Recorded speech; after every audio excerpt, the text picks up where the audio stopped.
Between 1974 and 1986, a shadow loomed over California, leaving terror in its wake.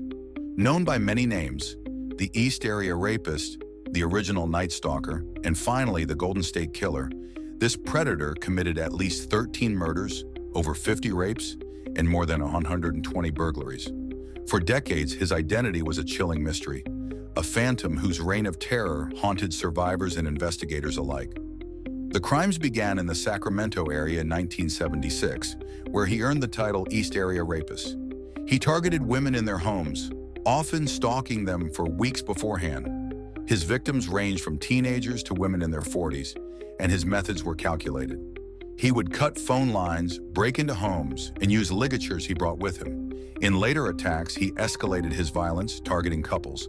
He would tie the man up with shoelaces, place dishes on his back, and threaten to kill them both if the dishes fell while he assaulted the woman. By 1979, the attacks shifted to Southern California. The Golden State Killer's methods grew more brutal. He began murdering his victims, often using bludgeoning or strangulation. His ability to elude law enforcement was infuriating. He left few clues, and his attacks spanned multiple jurisdictions, making it difficult to connect the crimes in an era before centralized databases. Years turned into decades.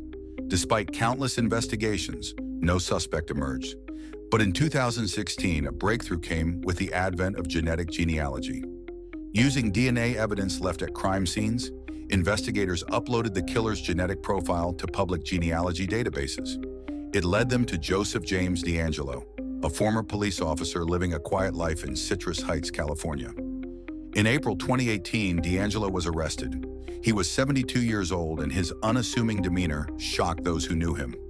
Yet the DNA evidence was irrefutable. In court, survivors shared harrowing stories of the terror he inflicted. DeAngelo eventually pled guilty to 13 murders and other charges in 2020, avoiding the death penalty but receiving life in prison without parole. The Golden State Killer's arrest was a triumph of technology and perseverance, but it also raised ethical questions about the use of genetic data. For many, it was a bittersweet resolution to a case that spanned generations. How did DeAngelo evade capture for so long? Did his background as a police officer help him outsmart investigators? And how might advances in forensic technology solve other cold cases? Thank you for exploring this chilling case with me. If this story resonated with you, hit that like button and subscribe to Theoretical for more deep dives into the world's darkest mysteries. What do you think about the role of genetic genealogy in catching criminals? Share your thoughts in the comments and let's discuss.